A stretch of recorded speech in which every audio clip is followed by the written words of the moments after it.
Fala pessoal, começando mais um Beto Lago de Primeira, seguindo aqui na conversa que a gente está tendo sobre a SAF.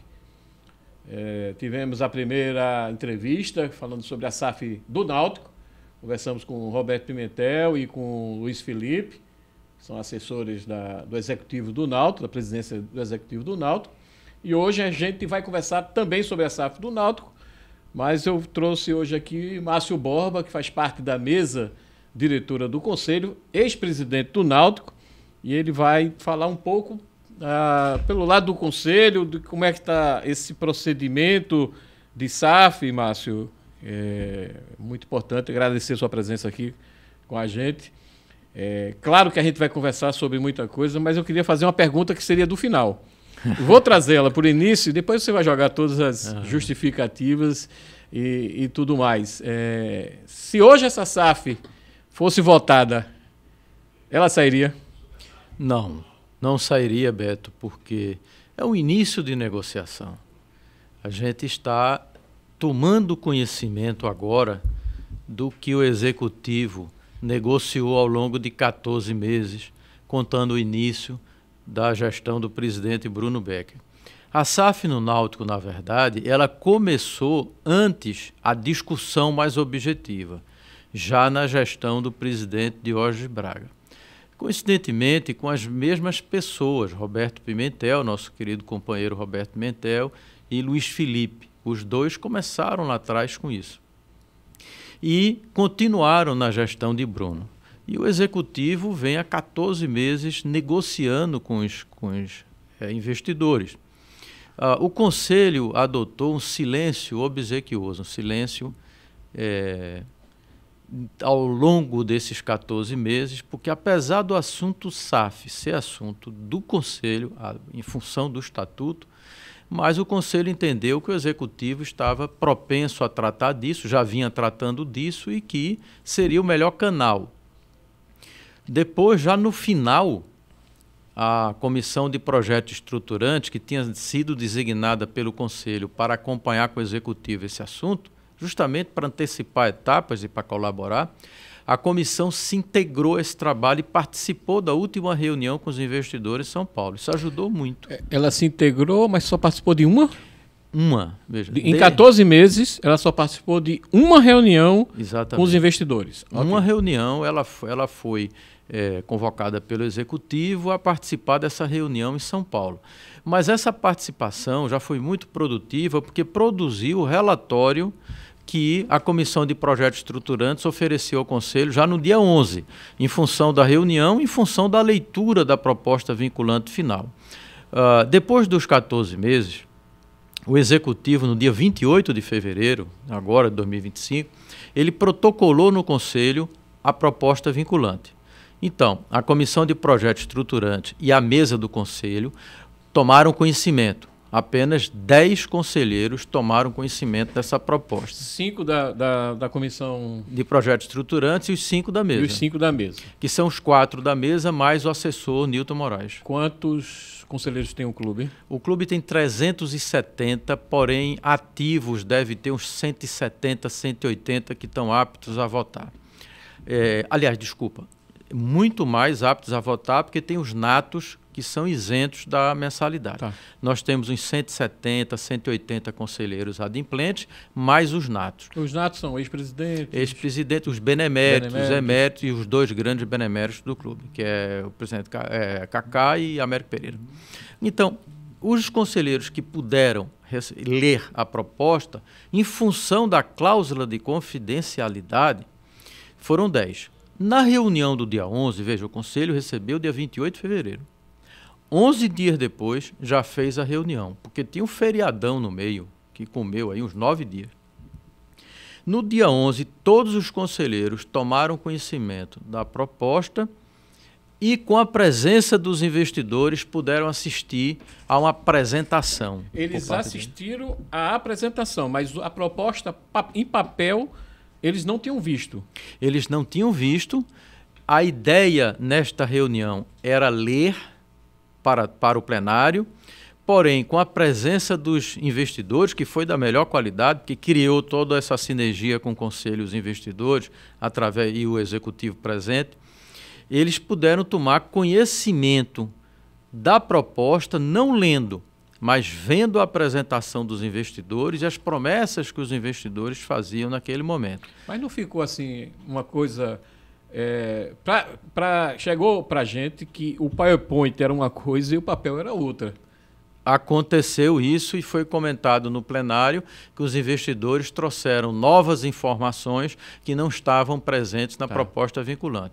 Mas, para isso, o plenário decidiu que os conselheiros teriam 4 dias, que passaram agora na segunda e terça-feira dessa semana, e vai ser também ocorrer esse encontro na segunda e terça-feira da semana que vem, onde a mesa do conselho vai estar recebendo os conselheiros nos horários determinados e já divulgados entre os conselheiros. Eles vão lá, como é que é o procedimento? Aí ele pode ler integralmente a proposta e aí ele faz, ou no momento ou depois, suas considerações. Tudo isso, Beto, em função do quê? A mesa do conselho é burocrata. Não é, amigo. Eu conversava com o Luiz Felipe, numa das reuniões do conselho, e ele até lembrou que na época do presidente Diógenes houve um vazamento daquelas negociações. E isso atrapalhou muito. O conselho não pode se permitir, por um desleixo ou por uma camaradagem ou para atender alguém, vazar a proposta. Se a imprensa tomou conhecimento, não foi da mesa. E nós temos uma obrigação jurídica de guardar a confidencialidade. Então nós estamos... Os 10 conselheiros tomaram conhecimento inicialmente, depois todos os conselheiros que foram para a reunião ou participaram do online tomaram conhecimento da proposta sem ter oportunidade de ler. Nesses 4 dias que foram divulgados entre os conselheiros, eles estão tendo a oportunidade de ler, e até o dia 26 a gente vai receber a contribuição de todos os conselheiros. Quando eles vão ler, eles vão para a sua... Você fica com eles na sala? Ficou na primeira secretaria essa responsabilidade, eu tenho acompanhado. Então eles assinam um termo de adesão à cláusula de confidencialidade e eles têm liberdade, tem 1h30 para ler a proposta, são 17 páginas só. Ele lê, tira dúvidas conosco, olha, isso aqui é assim mesmo.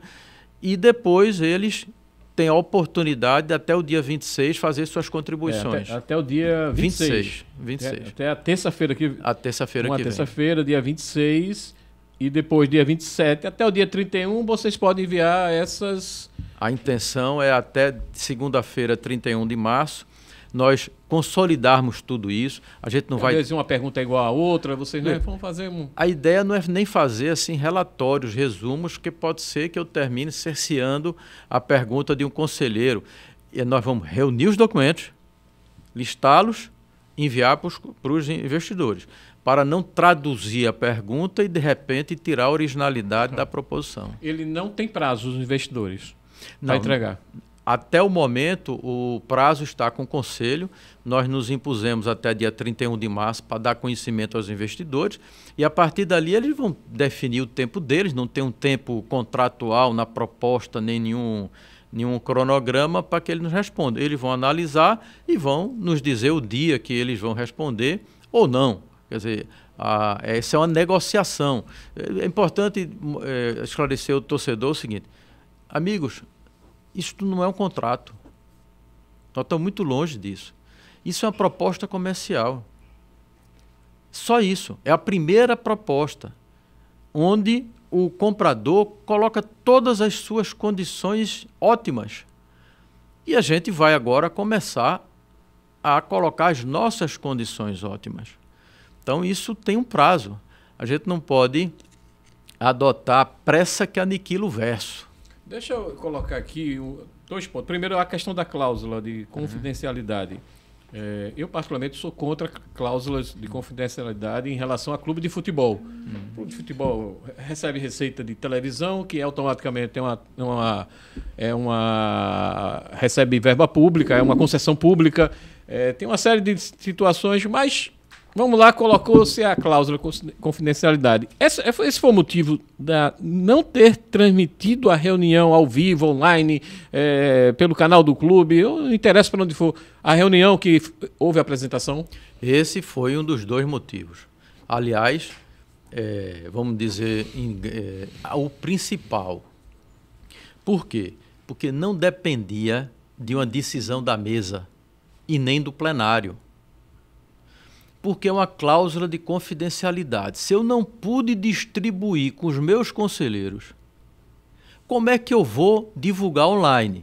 Repito, existia a intenção de ler a proposta na abertura da reunião.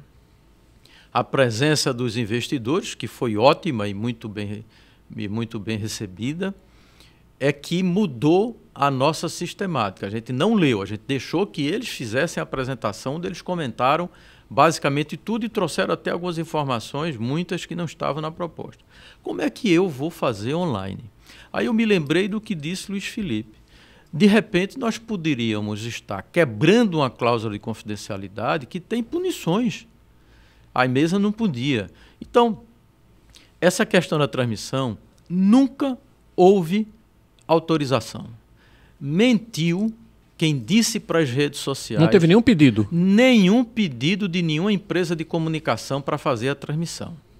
O que há são requerimentos de conselheiros consultando se é possível transmitir. Como é assim? O requerimento é como? Na hora da reunião? Não. Ou antes? Pode ter sido antes também? Nós tínhamos requerimentos anteriores que consultavam se podia o Conselho transmitir as reuniões, não era nem da SAF. A proposta até um pouco mais ampla, se a gente pode transmitir reuniões via ao vivo, pelas redes sociais, pelo TV Timba, que é do Náutico. Esses requerimentos, aí vai para o segundo motivo que não poderia ser transmitido. O primeiro, SAF, aquela reunião, não houve pedido específico de nenhuma empresa de comunicação. Ponto. Segundo ponto, estatutário, não é permitido. O estatuto, ele determina que a reunião é privativa dos conselheiros aptos, nem os licenciados podem participar. E dá a excepcionalidade que o estatuto permite. 2 sócios previamente divulgados na convocação da reunião, com seus nomes, podem participar. Se o estatuto ele determinou que a reunião é dos conselheiros e ele determina que os licenciados não podem participar, porém a exceção são 2 sócios, é porque nenhuma outra exceção é permitida. Mas estamos discutindo algumas questões. Os conselheiros consultam sobre a transmissão ao vivo. O estatuto não permite. Mas aquela reunião do dia 11, não só pela questão estatutária, mas pela cláusula de confidencialidade, aquela reunião daquele tema, nem que o estatuto permitisse. Porque nem que o plenário, na hora, dissesse, não, nós vamos votar que é possível, vamos interpretar que é possível. Mesmo assim, naquela reunião não poderia. Por isso que eu já afirmei, se o executivo mandar um aditivo assinado pelo executivo e pelos investidores, excluindo a cláusula de confidencialidade, nós podemos divulgar isso na internet para todo mundo, aí não haverá nenhum problema. Porém, o que é que aconteceu naquele dia? Foi feita a reunião, um dos conselheiros pediu uma consulta de plenário sobre este tema, se poderia fazer a transmissão ao vivo, o conselheiro que pediu na hora da reunião, e o presidente Aloysio Xavier deu a palavra a Dr. Paulo Azevedo, que é o presidente da Comissão de Legislação e Justiça. E ele votou justamente de que não pode, que a decisão é da mesa em função do estatuto. E a coisa passou. Depois nós vimos uma revolta geral, porque eu entendi, depois um conselheiro, amigo nosso, me passou o link da abertura daquela que seria a transmissão, e eu realmente vi o que aconteceu, porque da revolta. Alguém, repito, mentiu. Alguém disse a eles que iria ser transmitida, como se fosse fato consumado. Eles anunciaram para os seus seguidores, tinham lá 2.000 aparelhos ligados, tinha um repórter deles na sede, e chega a informação, foi vetado. Vetado não, companheiro, porque não tinha nenhum pleito de nenhuma emissora de comunicação pedindo para transmitir. Segundo, não houve veto, porque não havia autorização. Se alguém tivesse autorizado e tivesse poderes para isso, e nós tivéssemos vetado, seria um veto. Simplesmente não houve análise, porque não havia o pedido, a não ser essa consulta do conselheiro, de forma genérica, se podia transmitir, e a Comissão de Legislação e Justiça esclareceu. Ponto. Eu não sabia que o pessoal estava lá ao vivo, anunciando. Aí, quando chegou, não, quem vetou foi Márcio Borba, Maurício Pina e Nilton Moraes. Mentira, não houve veto. Houve uma consulta no WhatsApp da mesa, suscitando que esse assunto seria levado ao plenário e que havia demanda por uma transmissão. E nós dissemos, no absurdo, não podemos. Numa conversa de WhatsApp. Você faz a consulta à mesa diretora com requerimento protocolado na secretaria, senão vira zona. Tem que ser dessa forma, e não a simples consulta no WhatsApp. Enfim, nós estávamos discutindo a questão da transmissão, o estatuto não pode e a cláusula de confidencialidade não permite. Mas nunca se disse, alguém liberou para a comunicação transmitir e não precisam tomar uma providência. Essa informação não chegou. Então você tem uma cláusula de confidencialidade. Os conselheiros que estavam na reunião sabiam dessa cláusula? Sim, sim. E as fotos que surgiram? Este é outro vazamento absolutamente indevido. Veja, um conselheiro não é repórter. Ele não tem que estar preocupado em likes, seguidores e agradar A, B ou C, em vazar alguma coisa. Ele tira uma foto, ele não está quebrando a confidencialidade da proposta. Ele não está transmitindo ao vivo, porém ele está cometendo um erro de vazar para a rede social, para a imprensa, uma foto da reunião absolutamente desnecessária, porque conselheiro não é repórter, nem assessor de imprensa, nem fotógrafo. Os vídeos é um pouco mais grave, mas não quebrou a confidencialidade da proposta, porque uma foto não tem som e o vídeo é de 30 segundos, 20 segundos, etc. e tal. Mas é uma atitude que não é correta. Nós estamos conversando muito dentro do Conselho sobre isso. E nada se compara a transmitir ao vivo uma reunião do Conselho de uma pauta que tem uma proposta vinculante, assinado com o Timbu, consórcio Timbu, que obriga a confidencialidade. Márcio, vamos entrar na questão mais ou menos da proposta. Eu sei que você tem a cláusula de confidencialidade, mas na conversa que eu tive com o Roberto Pimentel e com o Luiz Felipe, me pareceu que era o seguinte: a proposta chega num conselho, o conselho aprova, e depois é que se discute o contrato. Toda a parte de garantia, toda a parte de tempo, toda a parte na questão do centro de treinamento, da questão do estádio. Isso é uma discussão que o executivo tem que tomar. Eu até não foi passei por batido nisso, mas não é uma atribuição também do Conselho, ou muito mais do Conselho? Veja, a questão da SAF é uma questão do Conselho. Não é o Executivo que... O Executivo, ele pode negociar, ele pode fazer a proposta, ele pode fazer o que fez. E eu quero aqui parabenizar Bruno, Roberto Pimentel, Bruno Beck, Roberto Pimentel e Luiz Felipe pelos 14 meses que eles dedicaram em buscar a melhor proposta do mercado. E eles apresentaram no Conselho a melhor proposta que eles conseguiram. O Conselho, no dia 11, considerou insuficiente. Precisamos avançar, negociar, melhorar muito essa proposta, de diversos aspectos. Que a Comissão de Projetos Estruturantes, ela pontuou muito bem nesse relatório que se tornou público. O relatório não é confidencial, eles fizeram o relatório e distribuíram.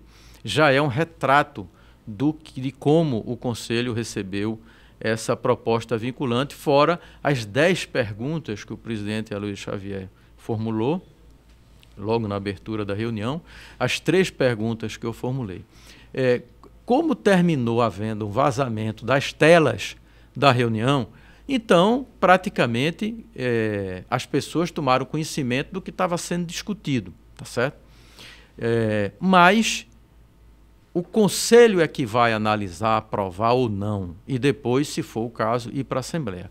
O Executivo cumpriu sua tarefa de buscar a melhor proposta, negociar com o mercado e trazê-la. E vai continuar cumprindo a tarefa dessa interlocução. Nós somos um clube só. O Executivo tem o seu regimento interno, o Conselho tem o seu regimento interno e ambos obedecem ao Estatuto. O Estatuto, no artigo 32, no item 13, letra E, e o torcedor pode entrar no cdnautico.com.br e baixar o Estatuto e os dois regimentos. Por favor, faça isso e leia. Ele determina que a sociedade empresária é assunto atribuição do Conselho. Ponto. E lá no artigo 3º, que este artigo 32 faz menção, ele diz que é proibido envolver patrimônio numa sociedade empresária. Esse estatuto é de 2015. Foi votado pelo sócio. Foi o sócio que quis assim. Se a gente vai envolver patrimônio, por exemplo, na SAF, nós temos que reformar o estatuto, senão ele é nulo, porque ele desobedece o estatuto do clube. Dentre outros aspectos que foram levantados. Então teria que correr junto. O processo de SAF, ele teria que correr junto com a mudança do estatuto. Necessariamente, até porque daqui na análise da Comissão de Projetos Estruturantes, a proposta vinculante apresentada pelo consórcio Timbu, estou lendo aqui, tá, gente? Prevê o desmembramento de uma parte com 39,48 hectares. Tá. Na hora que ele prevê esse desmembramento, não pode, né?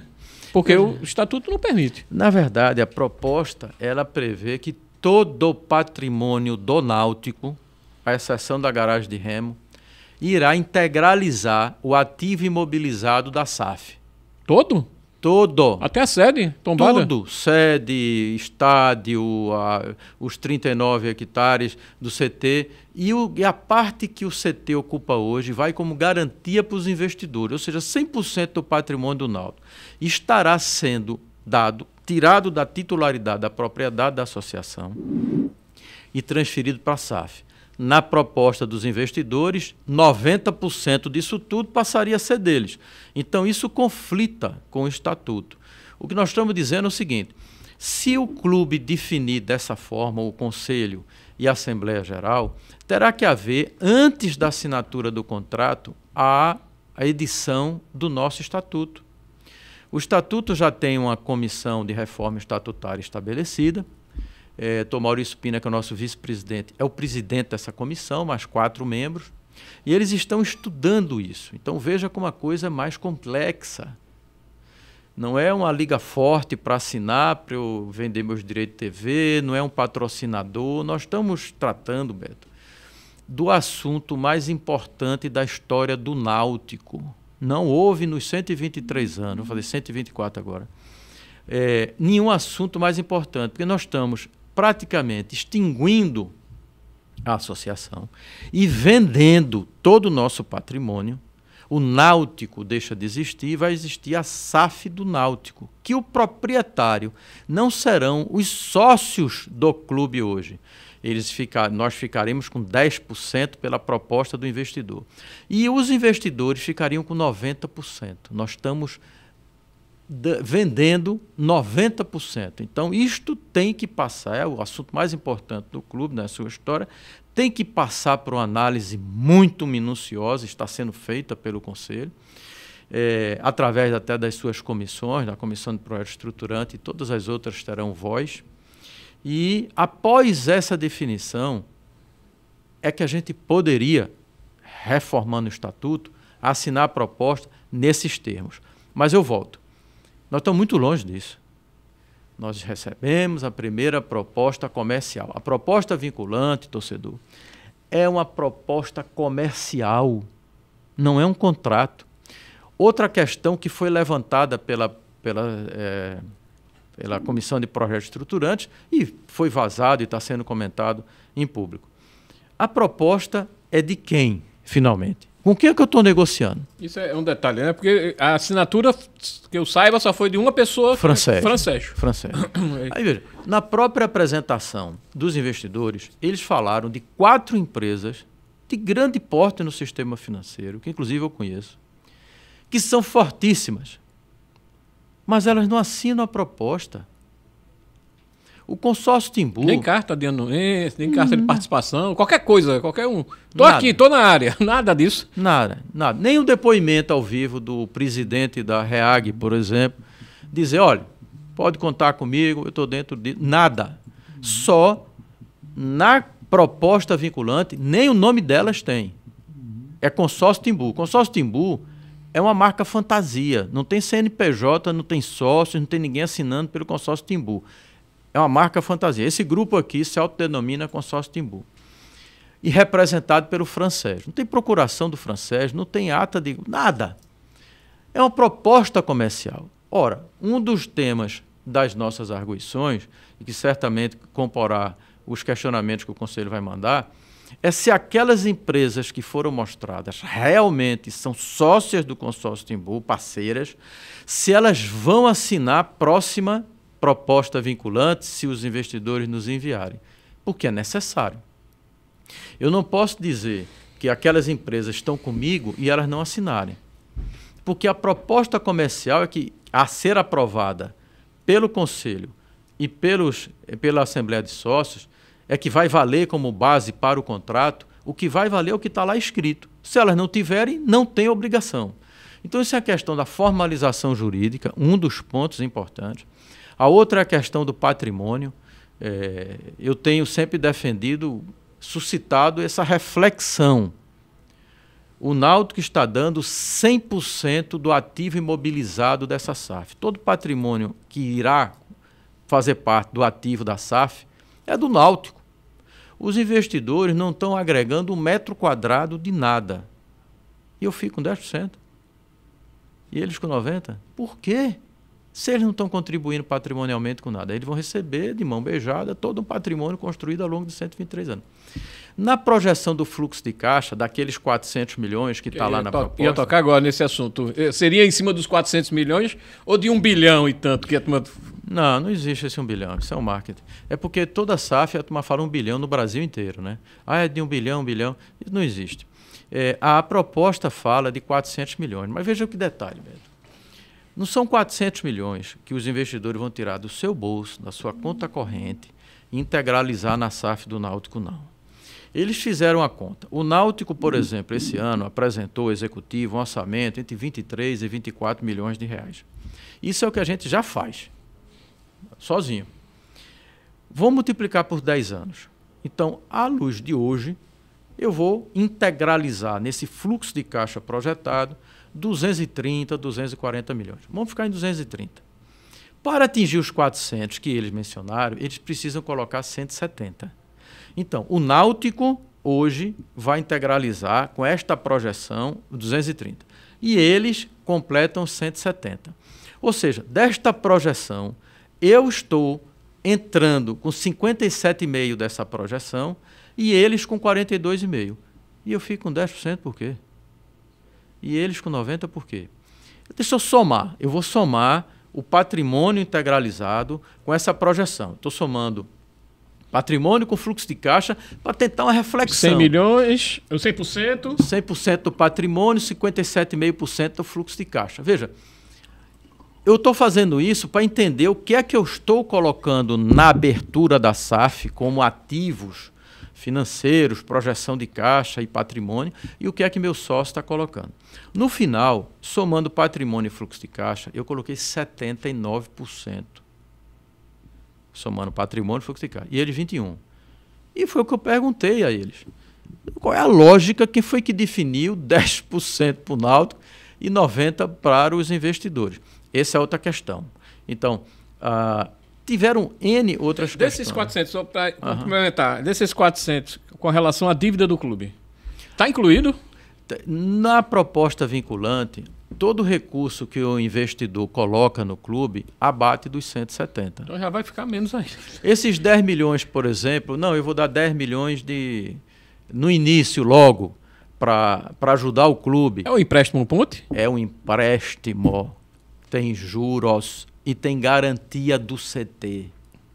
A garantia para esse empréstimo de 10 milhões é o CT? É o CT. É uma garantia real que Se o primeiro processo não der certo, nadinha... Está como garantia deles.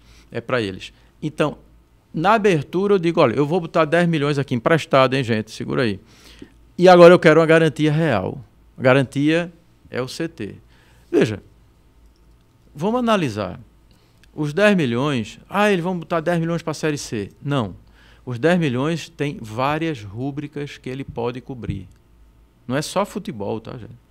Ele não vai botar no caixa de Bruno Becker, ó, Bruno, tá aqui 10 milhões, tu gasta aí com futebol para a Série C. Não é assim. Por isso que eu torço para que em algum momento essa cláusula de confidencialidade, que já está de fato comprometida com esses vazamentos, e não foi o Conselho, para que a gente possa botar isso na internet. Porque fica um pouco angustiante, Beto, a gente ouvir na internet algumas coisas que não tem nenhuma aderência à proposta, à realidade e à verdade. Esse é um ponto interessante, porque ele vai botar 10 milhões, mas vamos lá recordar a questão do dinheiro da Arena. Uhum. São uns 25 milhões, muita gente acha que vai já dar em 27 hoje, pode dar em 27 por causa dos juros. Então, assim, mas vamos colocar 25 milhões hoje que o Náutico fosse receber. Não significa que o Náutico vai receber tudo isso e jogar no futebol, né? Porque também devem ter alguma coisa para colocar, porque tem que cumprir a recuperação judicial, tem que cumprir algumas outras demandas do clube, principais. Veja, há um entendimento no Conselho que esse dinheiro da Odebrecht é integralmente na recuperação judicial. Veja, mas tem que botar para o futebol, tem que contratar um atacante, um goleiro, meio campo, um zagueiro.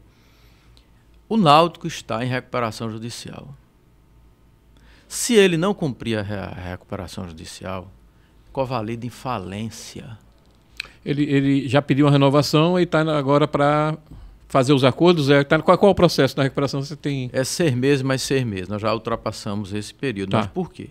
Porque existe uma luz no final do túnel. Existe o dinheiro da Odebrecht que pode dar condições ao clube de aprovar sua recuperação. Não é quitar, é aprovar o plano de recuperação. Plano de recuperação com a votação da maioria dos credores, pagar alguma coisa, claro, no início e fazer o planejamento de pagamento.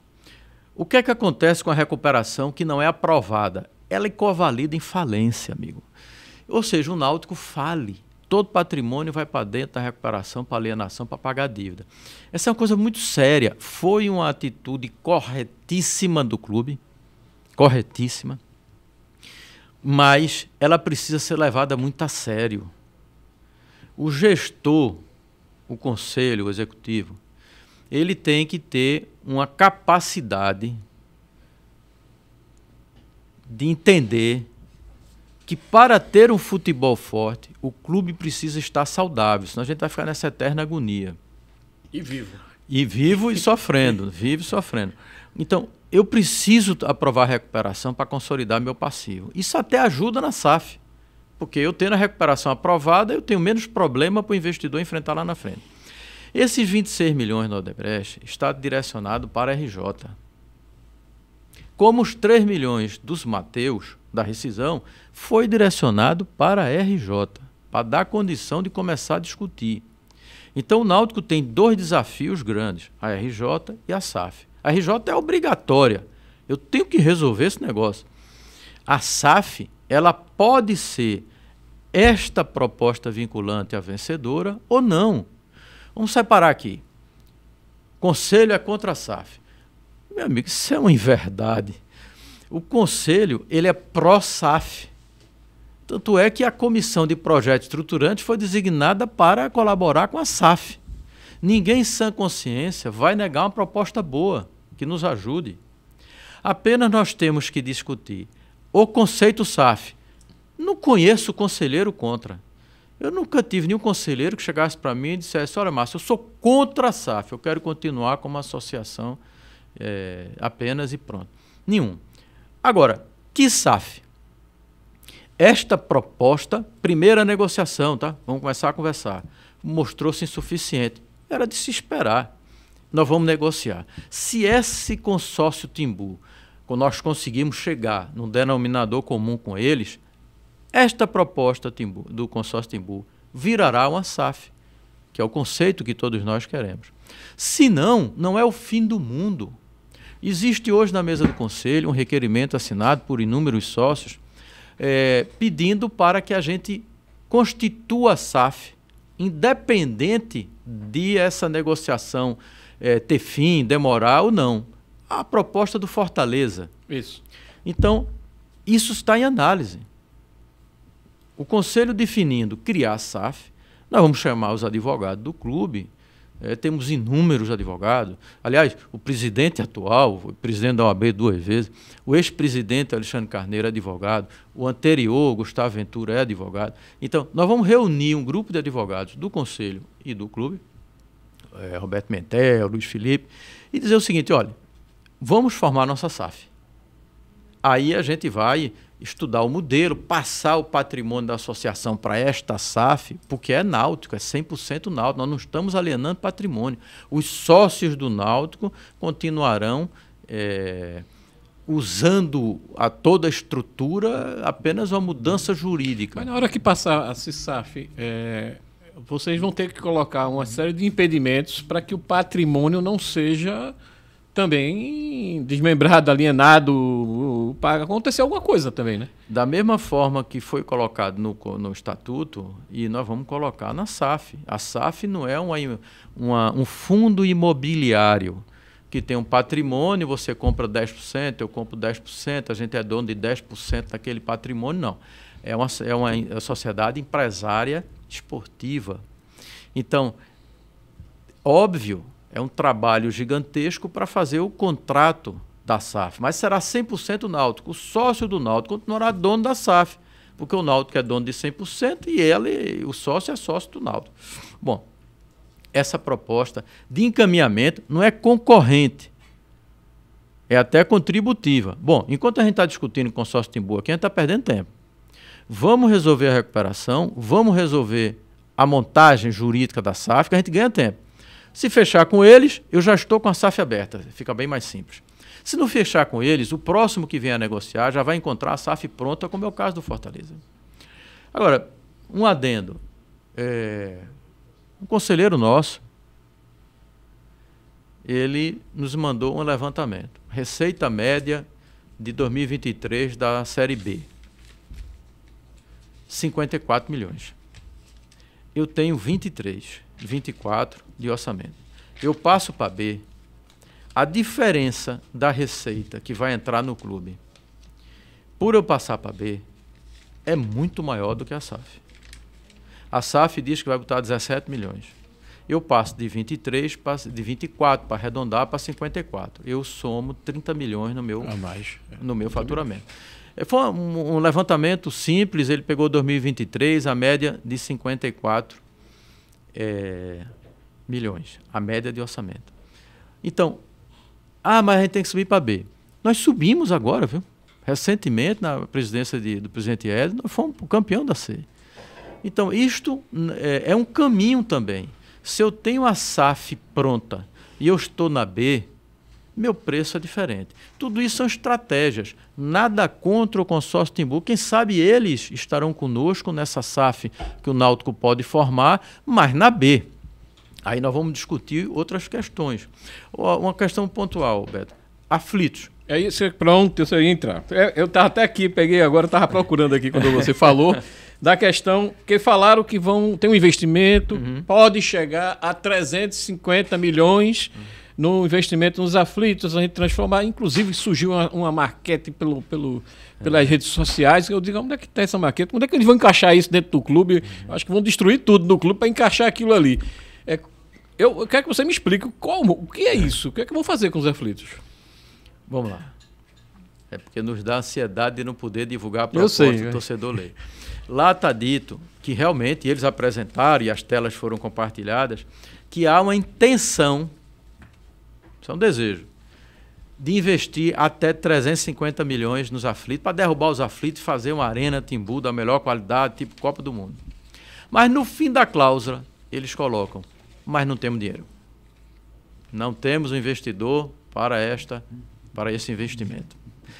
Nós também queremos fazer por 350 milhões, nós também queremos fazer a Arena Timbu, e a gente também não tem dinheiro. Então, somou o que isso? Né? Foi uma carta de intenções. Eu quero fazer, mas eu não tenho dinheiro, tá, pessoal? Eu também quero fazer, eu também não tenho dinheiro. Para reformar os aflitos, ou para botar abaixo e construir outro, tem várias questões, amigo. Alguém perguntou à prefeitura? Ali só pode estádio. Está tombado, ali só pode estádio. Não pode construir um prédio empresarial do lado, não pode. Mas vamos supor, eu vou derrubar os aflitos e vou construir outro. Cadê o projeto? Cadê a licença da prefeitura? Eu estou vendo que o esporte está passando com a reforma da ilha, agora que conseguiram uma aprovação no CDU, que está aquela complicação, uma série de questões ambientais que o esporte precisa fazer e tudo mais. Mas não é fácil. Os aflitos, a gente fez 2 reformas. Nós, na minha época como presidente, eu lancei a primeira, que Rafael Gazanel, nosso saudoso amigo, conduziu de forma maravilhosa. E nós lançamos a primeira. E depois foi feita a segunda. Amigo, é um parto de onça para você conseguir fazer uma reforma. Veja que agora os 3 clubes de Pernambuco estão com as capacidades dos seus estádios diminuída por um laudo do bombeiro, com toda a propriedade, dizendo aqui não pode, isso aqui, essa saída não tem a abertura necessária, tem que fazer essa reforma. Como é que eu vou dizer? Eu vou construir um estádio novo. Não é assim, amigo. Isso exige, eu acho ótimo que os sócios, que o pessoal do Timbu, o consórcio Timbu, comungue dessa ideia, mas é apenas uma declaração. Então, torcedor, não tem nenhum cheque pronto de 350 milhões e nós estamos atrasando a reforma dos aflitos. O que me deixa muito impressionado na análise da Comissão de Projetos Estruturantes esse artigo aqui, esse parágrafo aqui. Na proposta vinculante, o valor do orçamento assegurado para os 10 anos foi fixado em 400 milhões, sem qualquer menção à correção monetária e com manutenção da previsão de que os referidos valores contemplam a modernização e qualificação do CT, bem como a reforma dos estádios aflitos. Na proposta, ele diz que a reforma dos aflitos, qualificação, modernização do CT, está dentro dos 400 milhões. Eu entendi isso, sem correção monetária. Veja, isso é a verdade. Essa proposta, esse relatório foi feito pela comissão, assinado pelos 5 membros, exposto no Conselho. E parabenizo mais uma vez tanto Roberto Selva, Alexandre Moraes Rego, todos os outros 3 companheiros. Paulo Roberto Cunha, Rafael Marinho Veras e o Rodrigo Ferraz de Carvalho.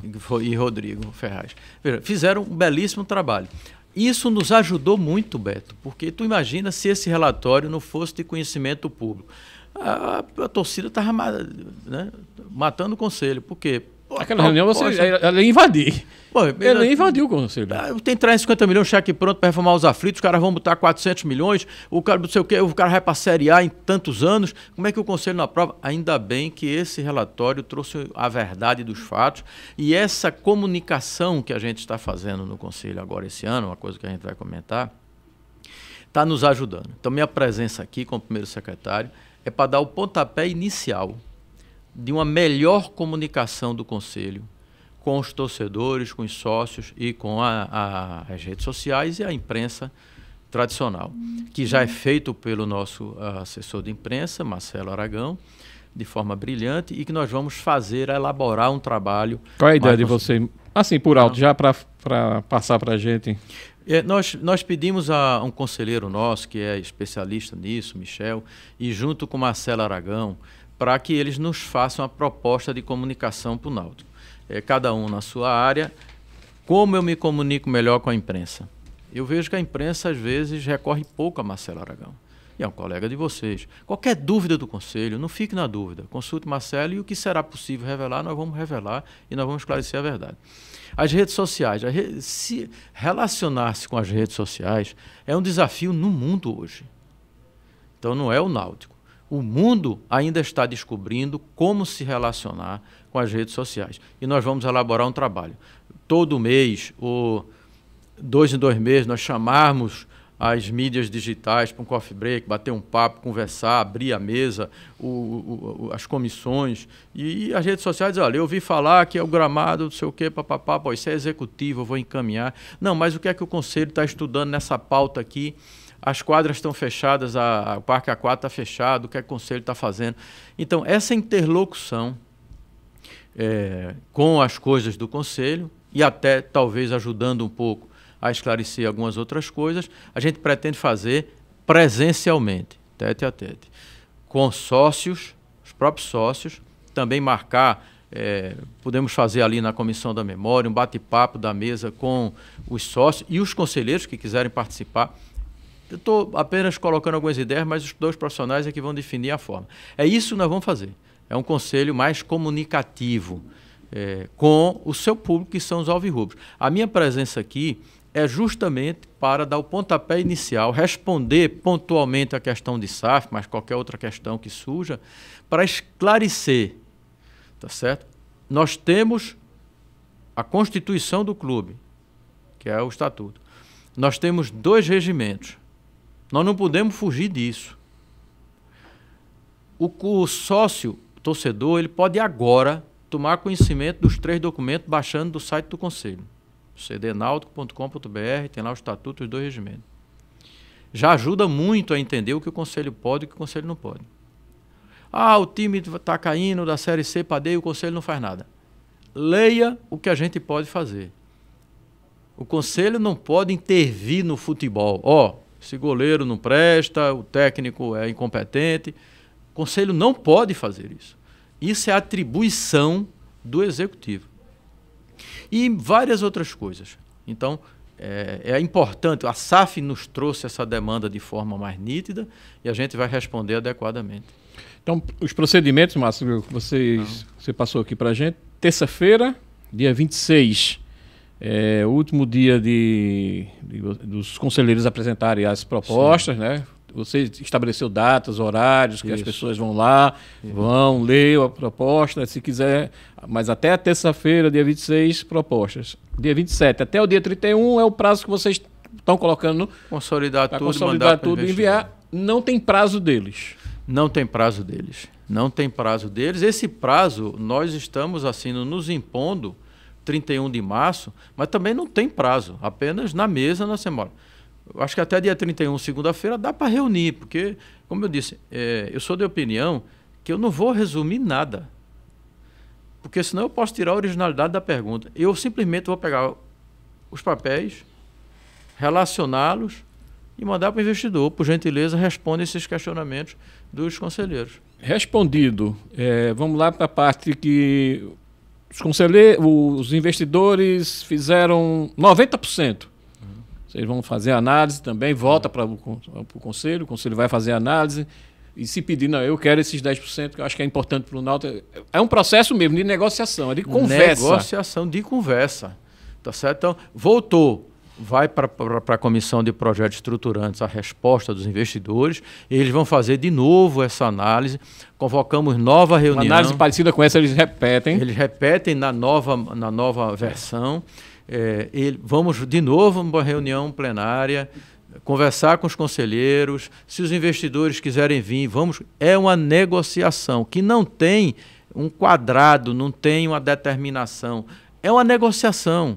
Eles podem fechar os seus... Eles dizem assim, olha, eu gostaria de receber aqui a visita do presidente do clube, de Roberto Mentel, de Luiz Felipe, daquela comissão que está analisando, para a gente fazer uma prévia, por exemplo. Eles vão de novo. Não, dessa vez a gente visitou vocês vêm aqui. É uma negociação. É como a venda de um ativo. Um ativo imobilizado, todo o nosso patrimônio, e o ativo imaterial, como fala o artigo 3º do Estatuto. É o Náutico. Nós não podemos entrar numa fase de depressão. Às vezes eu vejo alguns comentários de torcedores, parece que o amigo está deprimido. O Náutico se acabou, o Náutico vai para a Série D, a gente vai se acabar, os aflitos é antiquado, o CT não presta. Meu amigo, quantos clubes no Brasil gostariam de ter a estrutura que o Náutico tem, a torcida que o Náutico tem, o nome que o clube tem e os títulos que conquistou. Por exemplo, a comissão do consórcio Timbu nos fez a surpresa e colocou o jogador Cafu ao vivo no telão, conversou, se pronunciou, conversou conosco. Veja, Cafu é um expoente mundial e ele se interessou em ser o sócio, não é investidor, o porta-voz do clube. Porta-voz, o embaixador do Náutico. Isso nos alegra que um pentacampeão, uma pessoa da projeção dele, se interessa em ser o embaixador do Náutico. E ele não poderia ser de mais nenhuma SAF no mundo. Ou no Brasil, não tenho certeza. Mas não poderia ser. Isso é bom. Então eu peço ao torcedor que se valorize. E valorize seu clube. Foram 123 anos para construir isso aqui. E a vida de muitos e muitos alvirrubros e alvirrubras. Então a gente precisa ter isso em mente para negociar com os investidores com total calma, tranquilidade e ponderação. Lembrando, você está fazendo tudo isso, tem a recuperação judicial, tem a questão de até a reforma do estatuto, aquele outro chamamento, pedido lá dos conselheiros para a questão da criação de uma SAF do Náutico. Tudo isso vai correr normalmente. Sim. Sem nenhum problema. Sim, agora vamos entrar agora, nós estamos tratando do futuro do Náutico, certo? Mas talvez o foco agora, enquanto estamos aqui negociando, seja o presente. A Série C está aí. Então, o que é que a torcida, o que é que os sócios estão esperando? O que é que o conselho pode fazer para ajudar nessa questão da Série C? Veja, a gente não tem como interferir no que é de atribuição própria do executivo. Mas o que for necessário, requerido, nós vamos analisar. O conselho está... Nós somos torcedores, tá? Você é torcedor, depois vira sócio, depois vira conselheiro. Então, nós somos torcedores. Nós estamos muito angustiados em estarmos no 3º ano, acredito, na Série C. Não, todo clube diz que é grande, todo clube diz que deveria estar na A, mas o Náutico deveria estar na A mesmo, pelo seu próprio passado, pela sua própria... É um dos clubes que mais disputou Série A, né, no Nordeste. Nós temos estrutura para isso. E por que não conseguimos? Eu imagino, outra coisa que o torcedor também, em estágio de depressão, ninguém aqui que entende de futebol, a gente tem que trazer gente de fora. Nós fomos campeão da C, outro dia aqui, foi 2019. 2019. Perdemos, as pessoas que fizeram aquilo morreram? Não, estão todas aí. Nós temos no Conselho um presidente campeão do Centenário, André Campos. Temos Sérgio Aquino, bicampeão, né? A equipe toda do presidente Valoar, saudoso amigo. Nós temos... O próprio Edno foi campeão, Diógenes foi campeão do Campeonato Pernambucano. Ele foi como vice tudo que Edno foi, e depois foi como presidente. Então vamos ver a metade do copo cheio e não metade do copo vazio. Vamos chamar esse povo todo, seja o executivo, o conselho. Mas assim, gente, vem cá, o que é que vocês fizeram de certo? O que fizeram de errado todo mundo sabe e a gente não vai repetir. O que é que vocês fizeram de certo?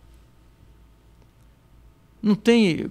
Os diretores de futebol que foram campeões no Náutico, vamos chamá-los todos, vamos abrir os braços, vamos ouvir essas pessoas.